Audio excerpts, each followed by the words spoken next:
नमस्कार, आप सभी का बहुत बहुत स्वागत है हेल्दी इंडियन किचन में। आज आपके साथ हम दुनिया का सबसे बेहतरीन अनाज शेयर कर रहे हैं, जिसका इस्तेमाल अगर आप करते हैं तो आपको बुढ़ापे तक डायबिटीज़ की समस्या नहीं होगी, किडनी के रोग नहीं होंगे, लीवर खराब नहीं होगा, जोड़ों के दर्द की समस्या नहीं होगी, गैस, एसिडिटी, अपच, ये सारी जो समस्याएं हैं ये बिल्कुल नहीं होंगी। साथ ही साथ आप एक हेल्दी जीवन जी सकते हैं अगर आप इसका इस्तेमाल करते हैं। क्या है ये चीज़, किस तरीके से इस्तेमाल करनी है, इस वीडियो में हम आपको बताएंगे और पूरी जानकारी देंगे। अगर आप वीडियो को ध्यान से देखेंगे तो पूरी जानकारी भी मिलेगी, साथ में इसे यूज़ करने का तरीका भी आपको पता चलेगा। तो वीडियो को ध्यान से ज़रूर देखें। वीडियो अच्छा लगे तो लाइक एंड शेयर करें सभी के साथ में, ताकि सभी के पास तक ये जानकारी पहुँचे। और हमें कमेंट बॉक्स में ज़रूर बताएं अगर आप भी इसके बारे में कोई और जानकारी भी जानते हैं, या कोई ऐसी बात है जो मैंने वीडियो में नहीं बताई है और आप जानते हैं, तो प्लीज़ कमेंट बॉक्स में ज़रूर बताइएगा। तो चलिए आपको बताते हैं कौन सी है ये चीज़ और कैसे इस्तेमाल करनी है। सामने वीडियो में आप देख सकते हैं, मैं आपको दिखा रही हूँ, ये है कोदो मिलेट्स। इनका नाम कोई अनजान नहीं है हमारे लिए, यानी कि हम इसे पहले से जानते हैं, लेकिन पिछले 4-5 सालों में ये काफ़ी ट्रेंड में आया है। इस अनाज का इस्तेमाल अगर आप करते हैं तो आपको बहुत सारे फ़ायदे मिलते हैं। कैसे इस्तेमाल करना है, क्या क्या इसके फ़ायदे हैं, इस वीडियो में आज हम इसी बारे में बात करेंगे। कोदो मिलेट्स को पिछले 4-5 सालों में लोगों ने काफ़ी सुना है और यूज़ भी किया है, इसके बेनिफिट्स भी लिए हैं। लेकिन ये सिर्फ 4-5 साल पुराना नहीं है, ये सदियों पुराना है। पुराने समय में आपने देखा होगा, अक्सर मैं बात करती हूँ पुरानी चीज़ों के बारे में, तो पुराने समय में आपने देखा होगा हम लोग सिर्फ गेहूं की रोटी नहीं खाते थे। हमारे यहाँ पर पहले सीज़न के हिसाब से रोटियाँ बदलती थी, यानी कि सर्दी के सीज़न में बाजरे का इस्तेमाल किया जाता था। समय समय पर कभी बाजरे की रोटी, कभी चावल के आटे की रोटी, यानी कि जिसको कई जगह पर बगड़ का आटा भी बोला जाता है, कई बार जो है जवार के आटे की रोटी बनाई जाती थी, कई बार रागी की बनाई जाती थी, कई बार गेहूं की बनाई जाती थी, यानी कि बदल बदल कर अनाज यूज़ किया जाता था। लेकिन हमारी समस्या ये है कि इन सब झंझटों से बचने के लिए हमने पूरे साल सिर्फ और सिर्फ गेहूं और चावल खाना शुरू कर दिया है। यही कारण है हमारे बीमार होने का।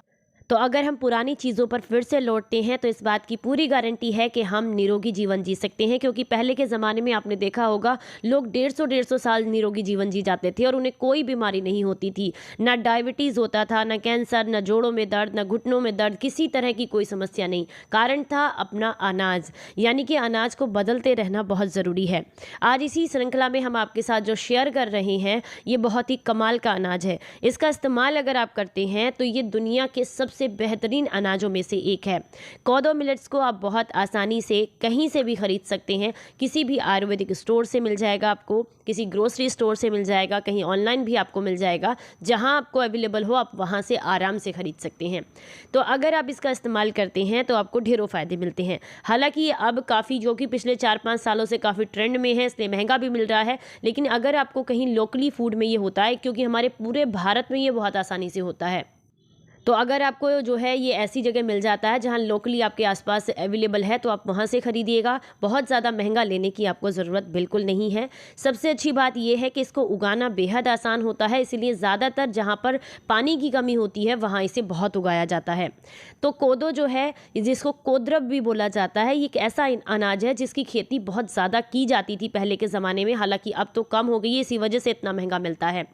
कोदो एक ऐसा धान के जैसा पौधा होता है। इसकी एक खासियत होती है, इसे पानी की बहुत कम ज़रूरत होती है, इसीलिए ज़्यादातर लोग इसका इस्तेमाल ऐसी जगह पर करते हैं जहाँ पर पानी की व्यवस्था नहीं है या पानी कम मात्रा में होता है, तो वो लोग ऐसे अनाज को बोते हैं। क्योंकि एक इसकी खासियत ये भी है कि ये लंबे समय तक ख़राब नहीं होता है, इसमें कीड़े नहीं लगते हैं, जिसकी वजह से इसको स्टोर करना भी बहुत आसान हो जाता है। चलिए इसके फ़ायदों के बारे में और इसकी एबिलिटी के बारे में हम और भी ज़्यादा बातें करेंगे, लेकिन सबसे पहले यहाँ पर मैंने इस पैकेट को खोल लिया है और ये मुझे जो है, ये सामने देख रहे हैं, मैंने मंगा लिया है, लेकिन मुझे लग रहा है कि वो प्रॉपर वाला नहीं है, यानी कि अनपॉलिश्ड अगर आपको मिल जाता है तो सबसे बेस्ट क्वालिटी का होता है। ये मुझे लग रहा है कि शायद पॉलिश्ड है। अनपॉलिश्ड वाला हल्का सा ब्राउन होता है और वो और ज़्यादा फायदेमंद होता है, क्योंकि ज़्यादातर जहाँ से मैं मंगाती हूँ वहाँ पर अनपॉलिश्ड ही मिलता है, बहुत आराम से मिल जाता है। लेकिन अभी उनके पास अवेलेबल नहीं था, इसलिए मजबूरी में मैंने ये मंगवाया है। तो ये मुझे लग रहा है शायद पॉलिश्ड है, क्योंकि हल्का सा वाइट दिख रहा है, इसका छिलका उतरा हुआ है, ये देख सकते हैं आप। और अगर इसके ऊपर छिलका होता है, हल्का सा ब्राउनिश होता है ये, तो और भी ज़्यादा फ़ायदेमंद होता है। तो चलिए आपको बताते हैं इसके और भी फ़ायदे। दरअसल ये एक ऐसा अन्न है जिसे बहुत आसानी से आप पित्त और कफ दोनों दोषों को दूर करने के लिए इस्तेमाल कर सकते हैं। खासकर जिन लोगों को किडनी से रिलेटेड प्रॉब्लम्स होती हैं, लीवर से रिलेटेड प्रॉब्लम्स होती हैं, डायबिटीज़ से रिलेटेड प्रॉब्लम्स होती हैं, उनके लिए ये सबसे ही कमाल की एक कह सकते हैं एक ऐसी औषधि की तरह काम करता है जो कि आपको बहुत सारे फ़ायदे देता है। इसका जो पौधा होता है वो लगभग 60 से 90 सेंटीमीटर तक ऊंचा और सीधा धान की तरह ही होता है बिल्कुल, और इसके जो बीज होते हैं वो चमकीले गहरे बैंगनी रंग के या छोटे सफ़ेद गोल सरसों के जैसे भी होते हैं, और हल्का सा श्यामले रंग का भी, यानी कि कई सारी वैरायटीज़ में मिलता है, तो आपको देखने के लिए मिल सकता है। इसके नामों की अगर हम बात करें, क्योंकि सबको सिर्फ कोदो के नाम से नहीं पता है, तो हिंदी में तो कोदरा या फिर कोदो बोला जाता है, कोदब भी बोलते हैं। इंग्लिश में इसको राइस ग्रास बोला जाता है, संस्कृत में इसको कोद्रव बोलते हैं, उड़िया में कोदस बोलते हैं, उर्दू में कोदो बोला जाता है, गुजराती के अंदर इसको जो है बहुत आसानी से कोदरा या मिन्या भी बोला जाता है, और इसी के साथ नेपाली में जन्ने घास भी बोला जाता है, पंजाबी में कोदोन कोदरा भी बोलते हैं, मराठी में कोद्र बोला जाता है, या हारिक भी इसका एक नाम है। स्वास्थ्य और खाद्य पदार्थों के विशेषज्ञ और वन्य आधारित खेती के जनक जो हैं, जिन्हें मिलेट्स ऑफ इंडिया भी कहा जाता है, खादरवली जी, डॉक्टर खादरवली जी कहते हैं कि मिलेट स्वास्थ्य और संबंधी जितनी भी समस्याएं हैं उनके लिए बिल्कुल अद्भुत वरदान की तरह है। अगर आप डायबिटीज़ के रोगी हैं, हाई ब्लड प्रेशर की दिक्कत है, थायराइड की समस्या है, मोटापे की दिक्कत है, गठिया है, एनीमिया है, यहाँ तक कि 14 प्रकार के कैंसर को भी मिलेट्स के द्वारा ठीक किया जा सकता है। साल 2009 में जर्नल ऑफ एथनोफार्माकोलॉजी में प्रकाशित एक ऐसा शोध है जिसमें बताया गया है कि अगर कोदो का इस्तेमाल किया जाए तो डायबिटीज़ के रोगियों को इससे काफ़ी फ़ायदा मिलता है। इसी के साथ 2014 में भी एक किताब थी जिसका नाम था healing traditions of the north western Himalayas के द्वारा ये लिखी गई थी। कोदो में इसमें बताया जाता है कि कोदो का अगर इस्तेमाल किया जाता है तो कोलेस्ट्रॉल बहुत तेज़ी से कम होता है, यानी कि अगर आप हाई कोलेस्ट्रॉल से, ख़राब कोलेस्ट्रॉल से परेशान हैं तो ऐसे में अगर कोदो का इस्तेमाल करते हैं तो आपको बहुत ज़्यादा फ़ायदा मिलता है। तो इसलिए ये काफ़ी ज़्यादा फ़ायदेमंद होते हैं, हर तरह के रोग को आपकी शरीर से दूर रखते हैं। तो चलिए अब इन्हें यूज़ करने का तरीका आपको बताते हैं। तो यहाँ पर मैंने आधा कप मिलेट्स लिए हैं, जितने आपको बनाने हैं उसके हिसाब से ले लीजिएगा। उसके बाद 1-2 पानी से इन्हें अच्छे से रगड़ कर धुल लीजिएगा, बहुत ज़्यादा नहीं रगड़ना है, हल्के हल्के हाथ से रगड़ कर 1-2 पानी निकाल लीजिएगा। इसके बाद आप यहाँ पर देख सकते हैं मैंने इन्हें अच्छे से साफ़ कर लिया है। अब आपने क्या करना है, एक मिट्टी का बर्तन लेना है। इसके लिए मिट्टी का बर्तन या फिर स्टील का बर्तन ही इस्तेमाल किया जाता है, तो कोशिश कीजिएगा कि मिट्टी का बर्तन मिल जाए, वो ज़्यादा फ़ायदेमंद रहता है।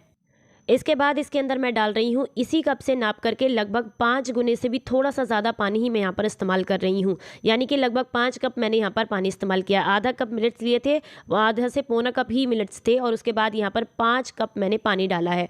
इसमें जब इसकी अमली बनाई जाती है तो इससे भी ज़्यादा पानी इस्तेमाल किया जाता है, यानी कि अभी तो मैंने सिर्फ 5 कप इस्तेमाल किया है। अगर इसकी अमली बनाई जाती है, जो कि किडनी के जो रोगी होते हैं या फिर लीवर के जो रोगी होते हैं उनके लिए बेहद फ़ायदेमंद होती है, तो उसके लिए भी मैं आपको शेयर करूँगी किस तरीके से वो बनाई जाती है। तो उसमें तो लगभग 10 गुना पानी का इस्तेमाल किया जाता है, तो कम से कम 5 गुना पानी इसके अंदर ज़रूर डालना चाहिए, क्योंकि इनमें फाइबर की मात्रा ज़्यादा होती है। इन्हें फूलने के लिए, इन्हें सोक करने के लिए समय चाहिए होता है, इसलिए पानी भी ज़्यादा लगता है, और इस पानी का इस्तेमाल बाद में इन्हें पकाने के लिए ही किया जाता है। तो इसलिए ज़्यादा पानी डालेंगे तो आपको फ़ायदा रहेगा। ये ज़्यादा पानी पिएंगे तो ज़्यादा फ़ायदा करेंगे, क्योंकि फाइबर की मात्रा इनमें ज़्यादा होती है। इन्हें लगभग 6 से 8 घंटे मिनिमम भिगो कर रखना होता है, और ज़्यादा से ज़्यादा तो आप इन्हें ओवरनाइट या फिर इन्हें आप 12 से 24 घंटे के लिए भी भिगो करके रख सकते हैं। तो यहाँ पर मैंने इन्हें अच्छे से डाल दिया है। अब बस आपने कुछ नहीं करना है, सिंपली एक कोई भी सूती कपड़ा इसके ऊपर बांध देना है जिसमें अच्छे से वेंटिलेशन होता रहे, पतला कपड़ा हो सूती, और इन्हें लगभग आपने रात भर या लगभग 12 घंटे के लिए इनको भिगो करके रख देना है। कम से कम समय रहेगा, कम से कम आप 6 घंटे के लिए भिगो कर ज़रूर रखिएगा, क्योंकि अगर आप 6 घंटे भिगो कर नहीं रखेंगे तो ये पूरा पानी एब्जॉर्ब नहीं करते हैं, अच्छे से फाइबर एक्टिवेट नहीं होता है, तो आपको इसके पूरे फ़ायदे नहीं मिलते हैं। तो ये इस्तेमाल करना बेहद आसान है। जैसे ये भीग जाते हैं उसके बाद इस पानी के साथ आप इनको बॉईल करके किसी स्टील के बर्तन में या मिट्टी के बर्तन में नॉर्मल जैसे चावल बनाते हैं उसी तरीके से चावल बनाकर अगर आप दही के साथ खाते हैं तो इससे सांस से संबंधित रोगों में, साइनस, दमा, अस्थमा में काफ़ी ज़्यादा फ़ायदा मिलता है। इसी के साथ अगर आपको कब्जियत की समस्या है, गैस एसिडिटी बनती है, तो वो चावल आप दही के साथ खाएंगे तो इसमें भी आपको काफ़ी लाभ मिलता है। अगर आपको लीवर या किडनी से रिलेटेड दिक्कतें हैं उसमें भी दही के साथ इस चावल को अगर खाया जाए तो आपको बहुत लाभ देता है। लेकिन ध्यान रखना है, दही वो जो है अपने नॉर्मल जो दूध होता है उसका दही नहीं होना चाहिए।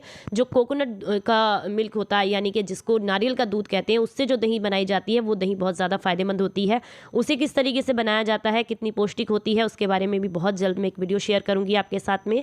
इसी के अलावा ये जो हमने कोदो भिगो करके रखा है, इसका पानी को सेपरेट करके अगर आप इससे जो है इडली बनाना चाहते हैं, डोसा बनाना चाहते हैं, तो वो भी बना करके तैयार कर सकते हैं। वो भी आपको बेहद लाभ देगा। इससे खीर भी बना करके तैयार की जा सकती है। हर तरीके से आप इसको यूज़ कर सकते हैं, बस इसके फ़ायदे लेना बहुत ज़रूरी है।